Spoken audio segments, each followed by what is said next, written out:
You had this meeting this past week with Saquon and Jalen. What was behind that? I don't recall the meeting. Oh, okay. The meeting never. Yeah, I don't know what you're talking about. Those guys said it did happen. Oh, you need to talk to them. You weren't in the meeting. I don't recall. Or you I don't recall. Coming into The art of talking to the media, whether it's a loud and boisterous reaction, The Bears are who we thought they were. And that's why we took the damn field.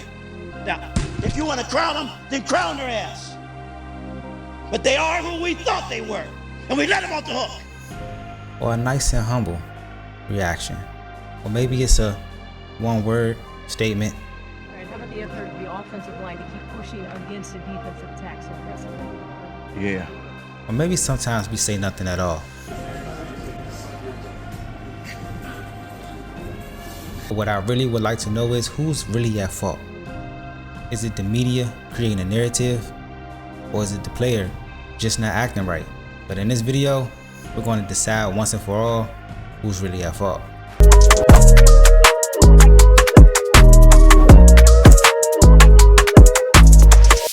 So I ask you, what is the correct way to address the media? Nowadays, we're talking about 5, 6, maybe 10 people in your face with microphones after a crucial loss. Microphones, cameras, lights, asking you questions that you really haven't processed in your head or just decompressed. Since you've lost this game, you might be frustrated, you might be devastated. We don't know how you feel, but you have to come out there as a professional athlete and conduct yourself a certain way that's deemed proper in some people's eyes. Now, I want to take you back to a time where as though this was the first of what we seen how a player can deal with the media.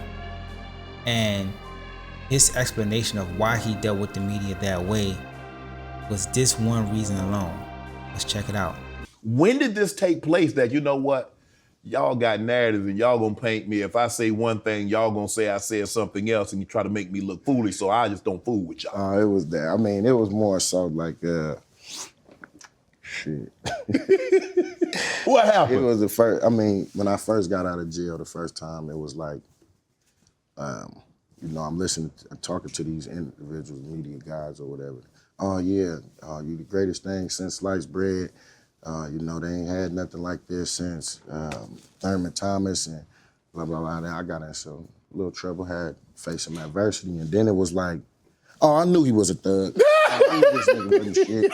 It was only a matter of time before. I'm like, damn, you feel me? Like, that's not what y'all said, just... It was the same motherfucker last week. You know what I mean? Talking about how great it was.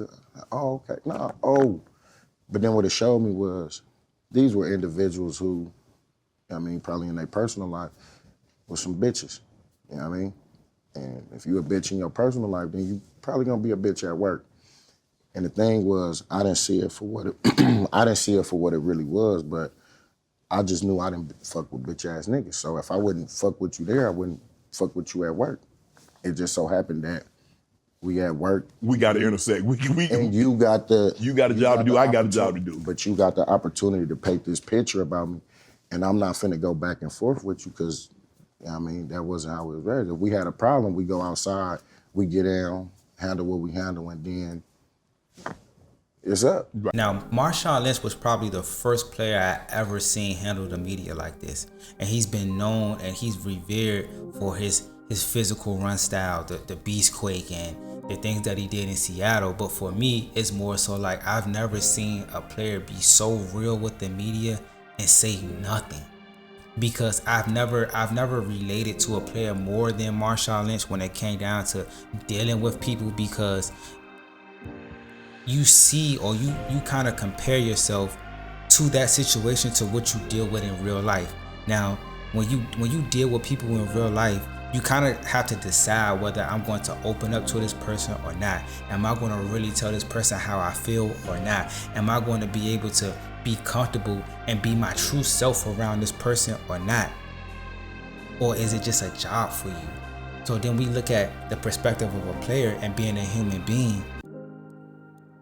when you first come on the scene, you feel as though you can be that. I can be my natural self, because as you just seen and witnessed, that the media can paint you as, or they can talk to you as, you're the best thing that ever happened to this franchise. But when adversity comes and bad things arise and these type of things happen, what do you hear from the media? What do you hear from reporters? What do you hear from anybody in the media? I have to do my job. That's the disconnect, and that's what players are starting to realize in the game, that hey, they have to do their job. Now, I ask you, you doing your job, is you doing your job? Are you doing your job truthfully? Are you doing your job non-objectively? Right? So I asked that question because in this clip, you are going to see some things about ESPN analyst Stephen A. Smith and what he had to say about the relationship between player and media. But it had me thinking, can the media still be held accountable if speculation is still left on the table? When you try to act like something I know happened, didn't happen, now the issue of trust comes into play. And as a result, I get to look you right in your face and say, you sure you want to leave it up to me? You say nothing and you leave speculation, and you're saying that you have the right to do whatever you want to do with this speculation, but you also have the right not to reveal your sources. Then it comes up, are you the one making this up? Are you the one saying what needs to be true? Are you the one that's actually painting this narrative because you're the one orchestrating how this thing's going to go? Because if a reporter would orchestrate anything, it would be the most messiest thing alive, because there will always be something to write about. There will always be something to talk about, right? And the drama will go on and on and on. That's why you hear analysts, that's why you hear reporters speak your mind. When they say this to players, speak your mind. Say it with your chest. Because they know that if you slip up, if you say anything that's controversial towards your team or who you are as a player or anybody else, they're going to use it as ammunition.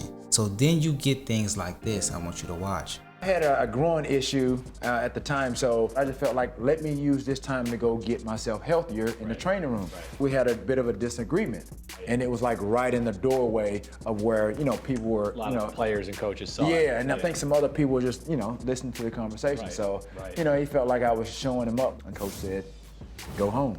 In the meantime, he said, keep yourself in shape while you're at it. I'm in the house maybe 20, 25 minutes. I start hearing helicopters or whatever, but I didn't think much of it. Somebody came and knocked at the door, and then I looked through the blinds.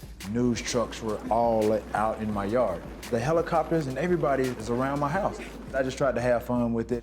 Saw my ab bench, took it outside. I was, entertaining the reporters, and I was working out at the same time. Little did anybody know, I had an earpiece on. I called my publicist at the time. She was listening to every question that was being asked of me. And so she basically just told me kind of what to say, what not to say. And so I just basically said no comment or whatever. So now we have to look at it like, is there a right way to deal with the media as a player? Whether it's how Terrell Owens did it, is it how Shedeur Sanders did it in the mime thing? Like, it's so many different ways that a player can actually listen to his emotions and listen to his thoughts and his feelings and actually decide, this is how I want to deal with the media, because of the fact that they have the power to create a narrative, to create a storyline based off what they feel as though is going to get them the views, the likes, the clicks, the storyline, and attach their name to it. Now, do the player has a part in it, what he does on the field or what he decides to do off the field? Yes. But also, we have to also hold the media to a certain amount of accountability when it comes down to creating a narrative that, hey, this is all that's right here. There's nothing underneath the surface unless you put it there and make it that. If it's just a, hey man, I don't recall. If it's just a, hey, I don't recall, sometimes let's just leave it at that. If you got the information from 2 other players, and a Saquon Barkley and a Jalen Hurts, then what's the need to ask all 3 for? That's just like somebody being like, there's a storyline. You get this story from this person, that person, and that person. Then it's always the story of the person telling it. So that's where I feel like the disconnect is happening. But at the same time, we have to be a little bit more conscious of the media and how they portray some of these players. So in the comments, let me know how you feel. Make sure you hit the like button, subscribe to the channel. If you want more videos like this, let me know. And I'll catch you guys in the next one.